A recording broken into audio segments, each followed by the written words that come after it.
भारत का स्वतंत्रता संग्राम अनेक बलिदानों और घटनाओं से भरा हुआ है। लेकिन कुछ घटनाएं ऐसी होती हैं जो न सिर्फ इतिहास में दर्ज होती है, बल्कि लोगों के दिलों में गहरी छाप छोड़ जाती है। ऐसी ही एक दुखद परंतु प्रेरणादायक घटना है जलियांवाला बाग हत्याकांड। यह केवल एक नरसंहार नहीं था, बल्कि एक ऐसी त्रासदी थी जिसने भारत के स्वतंत्रता आंदोलन को एक नया मोड़ दिया और भारतीयों के भीतर विदेशी शासन के खिलाफ रोष को एक नई ऊर्जा दी। जलियांवाला बाग अमृतसर के केंद्र में स्थित एक ऐतिहासिक स्थल है।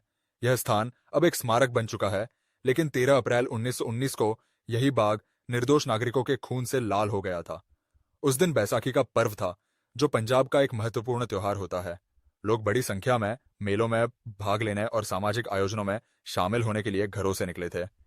इसी बीच ब्रिटिश सरकार द्वारा लागू किए गए काले रॉलेट एक्ट के विरोध में एक शांतिपूर्ण सभा का आयोजन भी जलियांवाला बाग में किया गया था।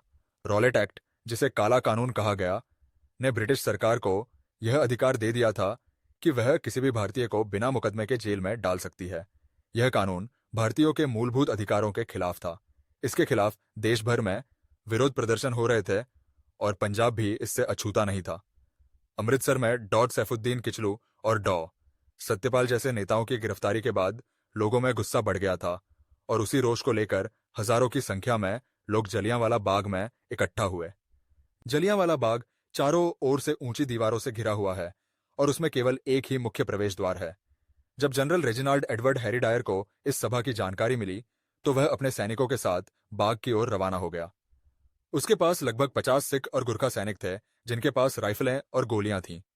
जनरल डायर ने बिना किसी चेतावनी के बाग का मुख्य गेट बंद करा दिया और सैनिकों को आदेश दिया कि वे सीधे भीड़ पर गोलियां चलाएं। वो गोलियां लगभग 10 मिनट तक चलती रहीं। लोग इधर उधर भागने लगे, लेकिन निकलने का कोई रास्ता नहीं था। कई लोग बाग के एक कोने में स्थित कुएं में कूद गए ताकि जान बचा सकें, लेकिन वह भी मौत का ही रास्ता बन गया। बाग की जमीन खून से लाल हो चुकी थी और हर तरफ सिर्फ चीखें, रोना और अफरा तफरी थी। उस दिन आधिकारिक रिपोर्ट के अनुसार लगभग 370 लोग मारे गए थे, लेकिन असल में मृतकों की संख्या 1000 से अधिक मानी जाती है। हजारों लोग घायल हुए, जिनमें महिलाएं और बच्चे भी शामिल थे। इस क्रूर कृत्य के बाद पूरे देश में आक्रोश की लहर दौड़ गई। रविंद्रनाथ टैगोर ने अपना नाइटहुड त्याग दिया और महात्मा गांधी ने ब्रिटिश शासन के खिलाफ असहयोग आंदोलन की शुरुआत की। यह घटना भारतीय स्वतंत्रता संग्राम का एक निर्णायक मोड़ बनी, जिसने लोगों को यह एहसास दिलाया कि अब केवल विरोध प्रदर्शन काफी नहीं है। अब स्वतंत्रता प्राप्त करना ही एकमात्र विकल्प है। जलियांवाला बाग हत्याकांड के बाद जनरल डायर को कुछ समय बाद इंग्लैंड भेज दिया गया, लेकिन ब्रिटिश संसद में कई लोगों ने उसके इस अमानवीय कृत्य का समर्थन किया। वहीं भारत में लोग इस घटना को कभी नहीं भूले। एक युवक ऊधम सिंह, जिसने उस दिन जलियांवाला बाग में अपने दोस्तों को मरते देखा था, उसने जनरल डायर के इस अत्याचार का बदला लेने की ठान ली। सालों बाद 1940 में ऊधम सिंह ने लंदन जाकर माइकल ओडवायर को गोली मार दी, जो उस समय पंजाब का लेफ्टिनेंट गवर्नर था और इस हत्याकांड की जिम्मेदारी से जुड़ा हुआ था। ऊधम सिंह को इस हत्या के लिए फांसी दे दी गई, लेकिन उन्होंने जाते जाते भारतवासियों के लिए बलिदान और प्रतिशोध की एक मिसाल छोड़ दी। उनका यह कृत्य दर्शाता है कि जलियांवाला बाग की घटना केवल एक दिन की नहीं थी। वह भारतीय इतिहास में हमेशा जिंदा रहने वाली पीड़ा और प्रेरणा है। आज जलियांवाला बाग एक राष्ट्रीय स्मारक बन चुका है। वहां मौजूद शहीद कुआं, गोलियों के निशान और एक शांति ज्योति हमें उस दिन की विभीषिका की याद दिलाते हैं। भारत सरकार ने इस स्थान को संरक्षित कर रखा है ताकि आने वाली पीढ़ियां उस बलिदान को ना भूलें।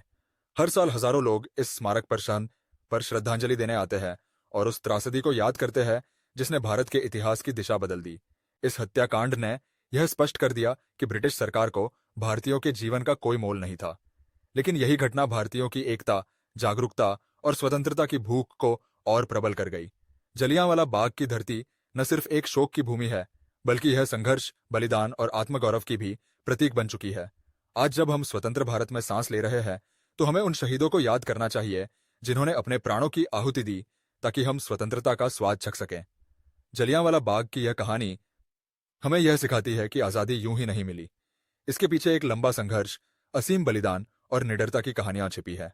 उन सभी वीरों को नमन जिनकी वजह से आज हम आजाद हैं।